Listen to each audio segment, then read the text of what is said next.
On February 13th, we were graced with the first Nintendo Direct of 2019, and oh boy, what a doozy it was.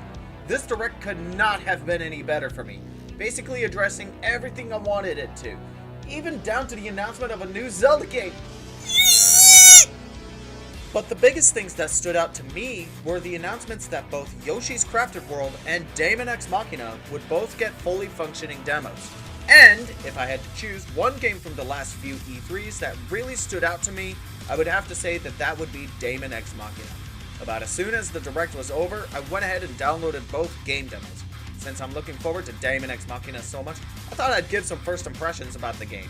Now, before we begin, I'd like to say this. This demo was great, and if you have a couple of hours to spend, I highly recommend trying it out for yourself. Marvelous Studios have honestly outdone themselves here. The game both looks and feels great to play. I'm confident that you'll like it too if you try it out. With that out of the way, let's get started. Now, the first thing that really stood out to me here was character creation. It was surprisingly deep, definitely more than I expected. While it's not something from, like, Skyrim, it's definitely deeper than expected. I would definitely want more from the full game, but it wouldn't be too disappointing if this was what we got. Along with the normal options to choose from, such as hairstyles, outfit colors, etc. You can also add tattoos, offset eye colors. It's way more than I could have hoped for. What was especially surprising to me was the mech customization. The game has plenty of weapons and parts to loot and equip, each with their own stat values and purposes. For example, heavier parts make you slower, but you take less damage, while lighter parts make you more maneuverable, but you take more damage as a result. Each gun archetype feels different from each other, and you can get several different types of weapons. You obtain this gear from looting other mechs in the game, to which you are given 3 options to choose from, but you can only take one. The story revolves around you as a mercenary newbie, living in a post-apocalyptic Earth where you're sent out on missions to destroy rogue robots and mechs for a variety of reasons. There's a colorful cast of characters, each with their own personalities and motives for fighting. They're each identifiable and unique to each other. Seriously, the story and characters make me feel like I'm watching an anime, which I love. This is a mech game at heart, so combat is really where the game has the most polish at. Combat is responsive and tight, and there's an aim assist tool in the game that helps ensure that all of your hits are going to land, even if your aim is a little bit off. Hit detection is solid, and partnered with the sound design and looting system, makes combat feel extremely rewarding. Out of mech combat is surprisingly fun as well. You have this little diddly doodad that you can shoot little laser bolts with, as well as a little whooshy whoosh dash. This helps you stay mobile on foot. You also have access to these little mines that trap enemies within them, adding a layer of strategy to the combat of the game.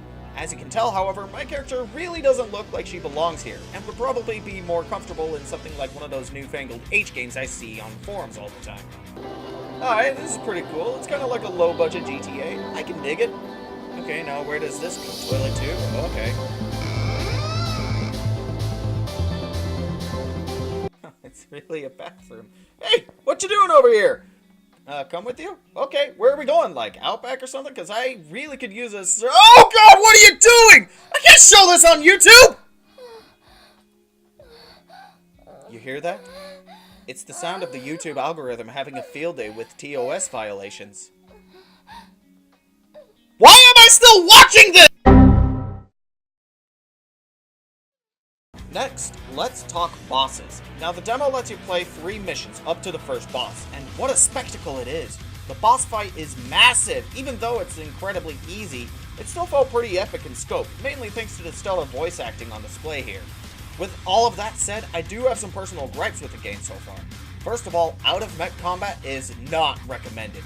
This could be just a glitch or my not having really read the tutorial, but when I left my mech, I could not, for the life of me, figure out how to get the hell back in. I pressed literally every button to no avail. I eventually gave up and tried to complete the mission on foot, which led to less than success. The boss fight was cool and all, but pretty one-dimensional, essentially being a glorified break the targets. And god damn it, Artist is one of those hip characters.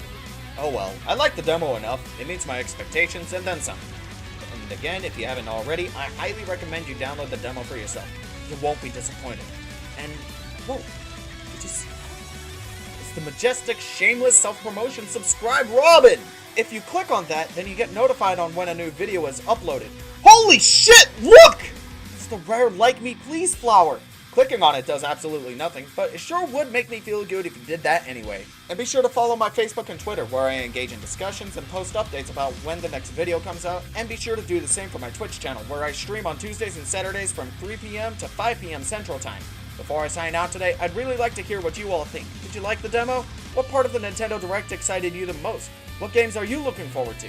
Be sure to let me know in the comments below. This has been McDurples, signing out.